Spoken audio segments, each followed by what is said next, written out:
before you start and get ready to prime IV fluids, what you want to do is prepare your surface, and you need to make sure that that is clean. And so what I'm going to do is I'm going to clean off this surface. Before I don gloves, you always want to do hand sanitizer first.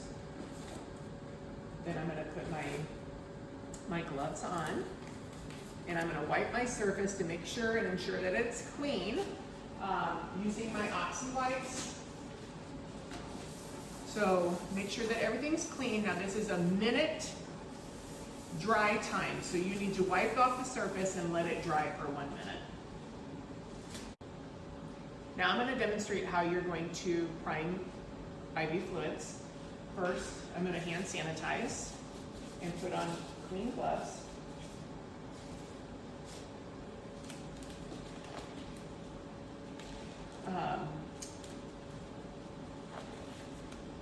And I'm going to hang my fluids.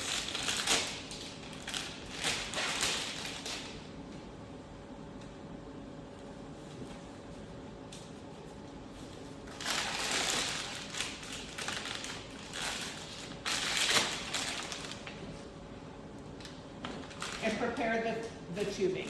There's 2 sets of tubing that you're going to need. Your standard IV set, and then there's another set that we add on for anesthesia. It's a custom-made set that we will add on to that.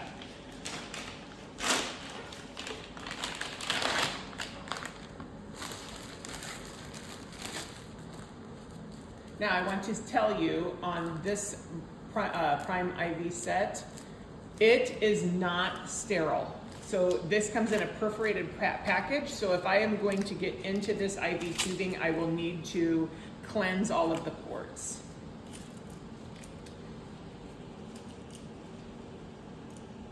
So what I'm going to do is take this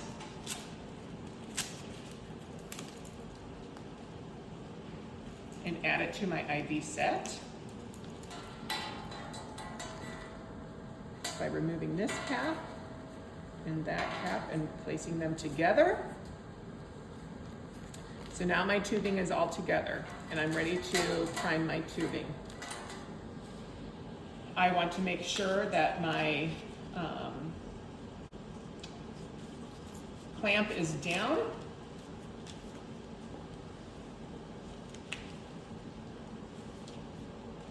And I'm going to spike my fluids and prime the chamber just about halfway through. Now to prime these fluids, what I'm going to do is I have to invert this anti-reflux valve and slowly open the clamp, the roller clamp. And as that comes through, I'm going to tap on that anti-reflux valve. And now there's 2 different ways that you can prime this fluid. You can do a tap method on each area microclave to get all of the air bubbles out. And you can continue to prime your fluid through your tubing that way. The second method is you would need to clean your port, your microclave port, with a alcohol wipe. So I am going to clean off this port. I am going to scrub for 15 seconds. As I'm watching the clock, I can use a syringe with saline and I can flush that port. So you can achieve this by doing both of those methods. So I will show you the aspiration. With each port, you have to have a clean, a brand new syringe. You cannot reuse this syringe with every port on this tubing.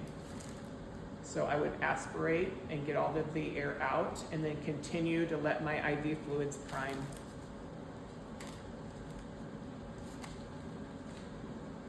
As I am priming my fluids, I'm watching to make sure that there are not any air bubbles. So I'm going to go through and make sure that all of the bubbles are removed from the tubing as I'm priming.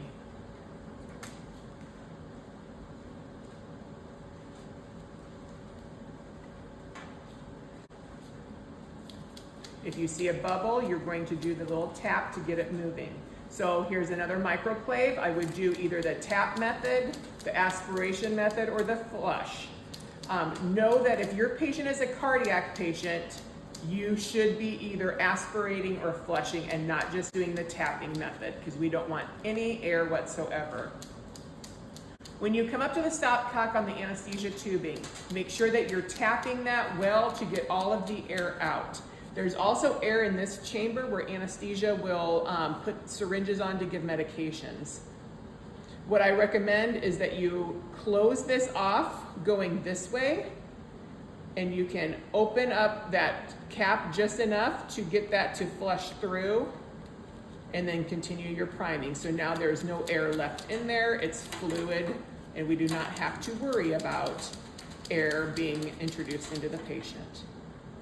So I'm going to continue to go and prime this tubing. Once I know that it's all primed, what I'm going to do is I'm going to clamp it at the microclave here.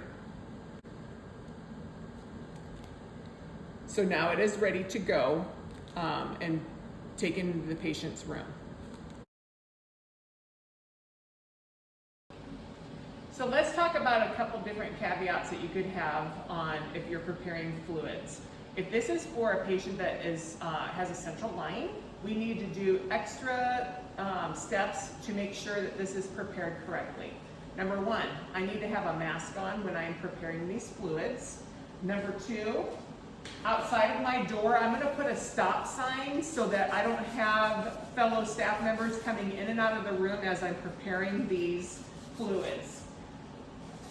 We are still going to hand sanitize and don our clean gloves.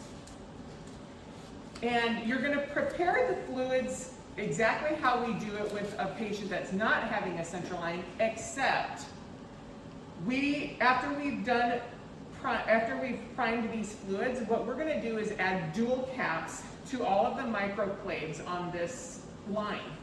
So all I'm going to do is simply peel this off and twist this on. And these light blue caps will go on every microclave on this tubing. Then, at the end of the line, instead of using this disposable blue cap, I want to remove that without touching the end, and I want to replace it with the dark blue dual cap to protect the bottom of this line and twist that on so that it's ready to go. So these are the steps that you need to take in addition when you are priming this for a central line or an art line.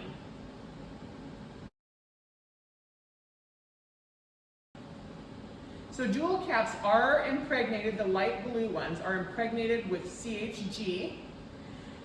They protect the line. What that means is it's just protecting the line from any additional bacteria. When we take these off, we still need to do a 15-second scrub and a 15-second dry, access the line, and then when we're done accessing the line, we will replace it with a clean dual cap.